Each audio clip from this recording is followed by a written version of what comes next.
Hey, Candidate here. This is a remake of a previous video I made about one of the biggest mysteries in Dark Souls 3 that everyone's been speculating about, the nature of the Pus of Man. Not a surprise, since it's introduced in the tutorial, and reoccurs near the end of the game, and it doesn't seem to ever be resolved. I do think that I have a good answer, and to explain it, I'm going to have to talk about human dregs, or impure, or defiled humanity. I've talked before how if humanity stagnates, then it will become impure or corrupt, in the same manner as a pool of water will eventually become fetid. The most obvious example of this is in the DLC. The painted world is made out of blood, and from the dialogue of the painter, and a couple of references to the idea that the soul is in the blood in the main game, we can surmise that this blood contains humanity, and it rotting means it's now impure. Impure humanity also seems to be responsible for turning undead into a lot of the inhuman enemies you see throughout the games. The most obvious example of this is the fly things. We're told by Corvian at the beginning of the DLC to go find a rotted bed to lie in, but you usually don't find Corvians in these, you find the fly things. The obvious conclusion is that they're Corvians transformed by living in impure humanity. It's also backed up by the description of the follower saber. The followers brandish their swords to hunt warriors taken by the abyss. Their technique is honed to face men, implying those yet to lose their human aspect are their likeliest prey. Which of course implies that those taken by the abyss seemingly being connected to, or perhaps literally being human dregs, do eventually transform into something completely inhuman. To unravel the mystery of the Pus of Man, I'm going to have to take a look at some of these transformations. We'll then see if this explanation sheds some light on other aspects of the lore, like Aldir's experiments and the angelic faith. Let's start with the Gru. The Gru are the descendants of the novices of Farron Keep, and while we're never really told exactly why the Gru have descended into the creatures they are, we can probably pin it on the wolf blood drying up, and Farron changing from a normal wood into this horrible swamp after the Legion left to link the fire. Right away we have a pretty obvious connection back to impure humanity. Swamps are the soul's byword for the concept of impurity. Blighttown and Valley of Defilement being the obvious ones, especially when they're described as festering. To merge their souls, the Abyss Watchers drank the blood of Artorias, who fell to the Abyss, which is another connection to human dregs. Since it seems like the abyssal taint only became visible after the Legion left to link the fire, if the novices then tried to drink the wolf's blood, possibly in an attempt to continue the Legion, then they would also be tainting their humanity. Or perhaps there's a more mystical thing going on, in that the wolf's blood being stagnant has caused their humanity and the entirety of Farron Keep to become defiled, without them necessarily even drinking it. Now, onto the physical transformations the Gru have undergone. The game does an excellent job of basically fainting what the Gru are turning into. On first blush, they seem to just be goatmen, but they actually have a bunch of attributes which indicate they're not just satyrs or fauns, and these attributes are present in another creature in the game, the King of the Storm. The Gru and the Storm Drake both have grey fur, scaly skin, curled horns, and red eyes with vertical pupils. The Gru have these large, elongated mouths, which could easily be turning into beaks, small wings growing out of their backs. And while they do have hooves instead of bird feet, you can look at them as being transitions between normal feet and bird feet, especially since they have a talon on the back. The Elder Gru, on the other hand, don't really look like they're turning into the Storm Drake, but they do look a lot like the Ancient Dragon in Dark Souls 1. Let's move on to the Corvians. I'm going to just be talking about the ones in the main game, although some of this stuff does also apply to Father Ariandel, who, if you notice, is a really big Corvian. The big connection to impurity here is the description of the Storyteller's Staff, which says that the Corvians are tainted through and through.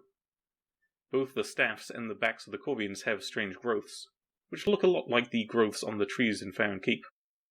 Obviously, the Corvians have a lot of attributes that ravens have, like grey feathers and bird feet.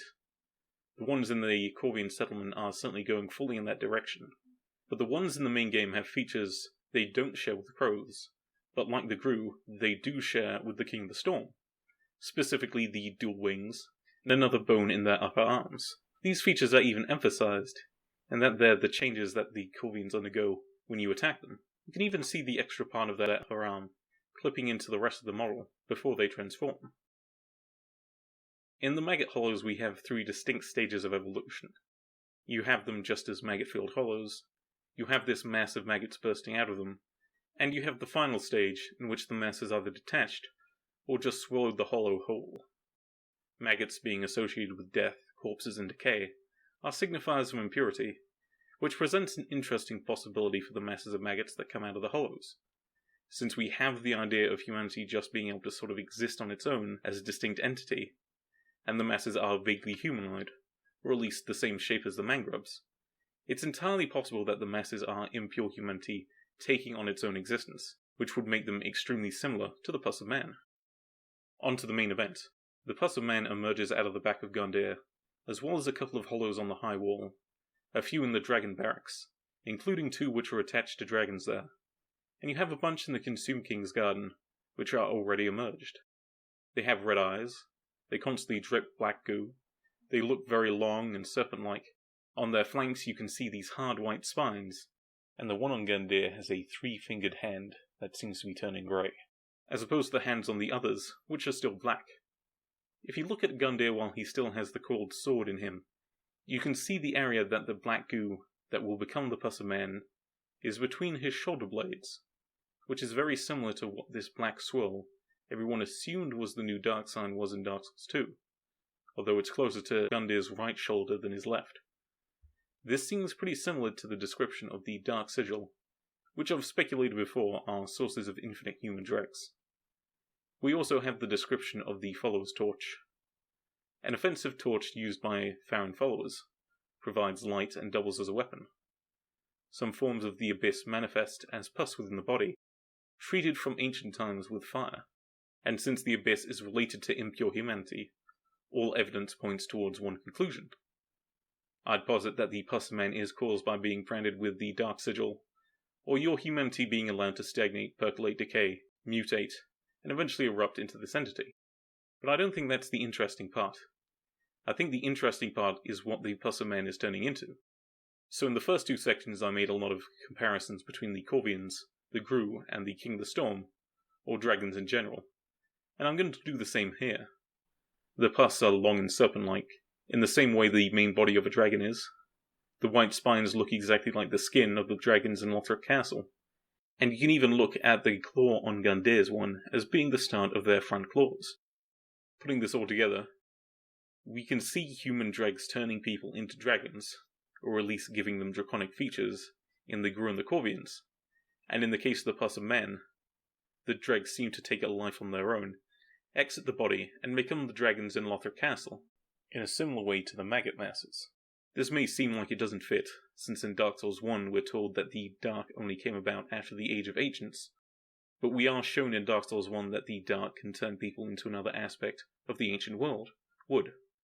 The bloatheads are made of wood, a Manus has wooden antlers, and the 4 kings are made out of petrified wood. If you think about it, it only seems to have been undead who can follow the path of the dragon throughout the games, and if it didn't need humanity or human dregs, then surely the Nameless King would have turned into one when he signed up. The description of lightning bolts also fits this. These bolts are likely artifacts of the Dragonless era, when the pact between gods and humans was upheld, which pretty heavily implies that we're no longer living in a Dragonless era because the pact was broken. It also just generally fits the visual themes of the game, with everything returning to the primordial state of the world, grey, ashy, and trees everywhere. You can also make an interesting comparison with the Follower's Torch. It talks about how it was used to treat the Abyss building up as pus, and while the treatment may have involved the subject being subjected to the fire breathing, it could also be that the wielder would try to expel tainted humanity from their mouth, and that's how the weapon skill works. We actually have evidence of the latter. During his boss battle, Father Ariandel uses his bowl of tainted blood to do the same sort of attack, catching the fire on his tainted humanity and using it as a weapon. And where else do we see enemies breathing fire?